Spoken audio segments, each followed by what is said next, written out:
Hey guys, Tuff here. We're going to do a little bit of a different video. The last video was the third prototype, and I've got two people who are willing to test for me. I'd love a third or a fourth, but I'll do with two. And before I mail them a device, I'm going to mail them what I'm going to call the fourth prototype, I guess, since it's number 4. And I don't have those made yet for a few reasons, but I wanted to show you a little bit of the process here if you're at all curious. So this is my kind of punch list of stuff that I know that I need to do for prototype 4 / the final unit, final production version. And there's something here that there's something that I want to show you that I haven't written down here. So one of the reasons why I haven't made them yet is because I am doing some PCB work. This is Keypad. It's an open source circuit CAD designer program. I'm not an expert in it. I know just enough to make basic circuits. This is a PCB for my the joysticks that I use, the Alps RK series sticks. Adafruit and SparkFun sell similar breakout boards to this, but they're for bigger sticks. I wanted a breakout board for the sticks that I use that would help me with mounting and with wiring consistency. Just to show you a 3D view of this. It's nothing special. The stick mounts here, and I get to wire up 5 pins instead of 1, 2, 3, 4, 5, 6, 7, 8. So 5 wires versus 8 wires. It's just easier to do. It's easier to solder to pins than it is to solder to through the whole legs on the stick itself. So there's that. There's also a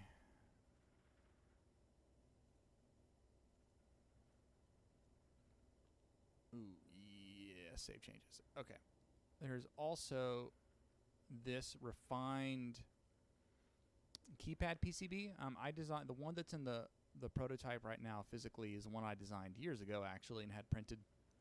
I made some mistakes in it. I used a lot of what's called vias.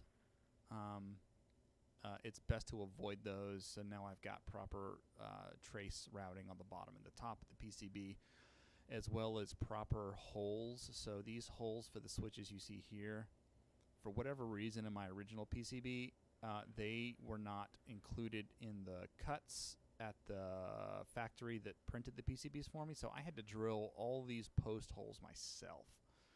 And that, if you've noticed in the prototype videos how the switches aren't perfectly aligned in straight rows and columns, it's because I had to hand drill these holes, and that's why. So I wanted to get proper alignments here, and that's what this board's going to look like. And I repositioned the diodes from the side to in between vertically the switches. I think that will give me more room on the sides, but anyways, that's what that looks like. So I've got these on order right now, so I have to wait on them to come in the mail. It should be a few days before I can build the test units. And going back a little bit to the I have to open this. Go back. I should have talked about that first. Joystick. One of the other reasons for doing this breakout board for the stick is to do away with the cup mounting that I do right now on the prototype. So if you notice on the prototype, there's a cylinder on the back of the thumb module behind the stick. Well, doing this will let me get rid of that. Right now, the way it works is I use these cups here to drop the stick into, and this is what seats on top of the mounting plate. So if I can replace this with a PCB, this, that will let me mount it without having this huge back on it, and that'll let me do a few things. That will let me this stick plane angle and this thumb rail angle. Right now I've got these at adjusting it by 1 degree. That will give me more room to do this more like 5 5 degrees on both, which will feel nice. I'm not going to change this right now.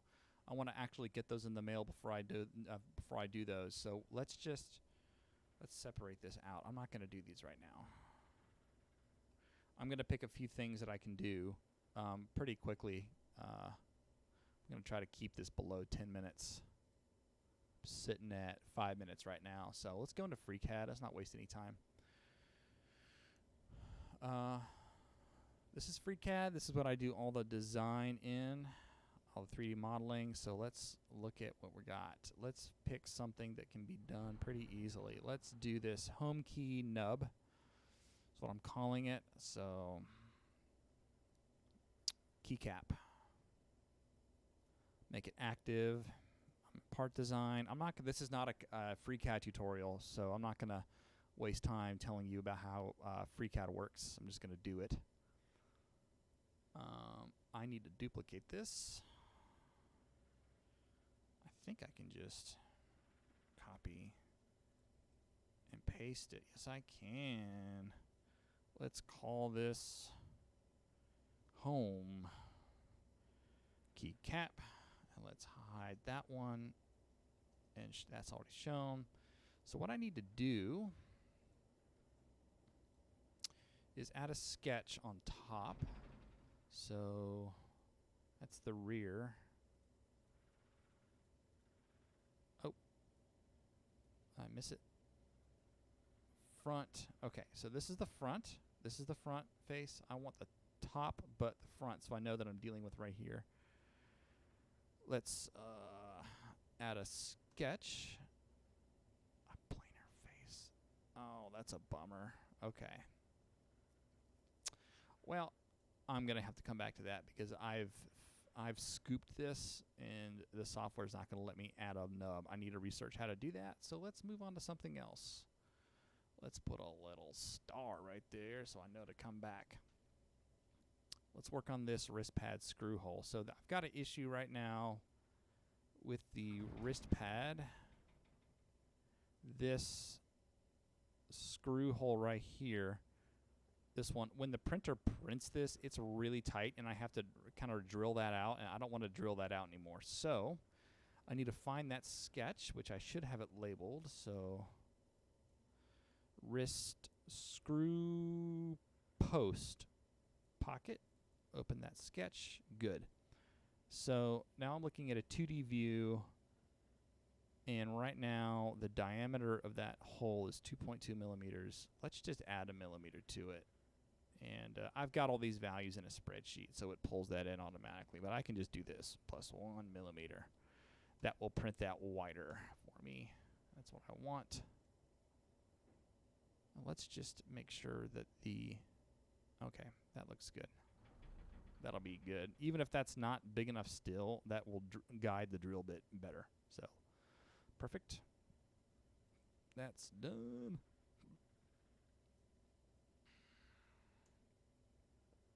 That's done. Let me just move this down here. Not doing that now, not doing that now, not doing that now. Okay. Doop. Let's do the inner top dimensions. Okay. I think this will be the last thing that I do here because I'm probably running out of time. So the top, there's the top. I've got a problem right now where the width, so that's the top, that's the front. Okay, perfect. I've got this problem right now where the inner walls, so this wall and this wall, is a little bit too tight. So I'm just going to expand those out a little bit. And I can do that actually without going into the sketches. I should be able to just do that through the spreadsheet since I did all these sketches based on the spreadsheet. But let's go ahead and find one and open it up. So probably this first sketch here. Yeah. So what I need to do, 56, what is this calculated by? Main top width divided by 2. Okay, so I need to find this main top width and give it some more juice. So main top width, which is itself a calculation of the main body width plus the outer ring thickness times 2. Is that the right sketch? No, I want this. What is this? This is the difference. So, oh, that's fun. This is a bug. Anyways, main top sidewall thickness. Okay. Let's subtract 2 millimeters from that.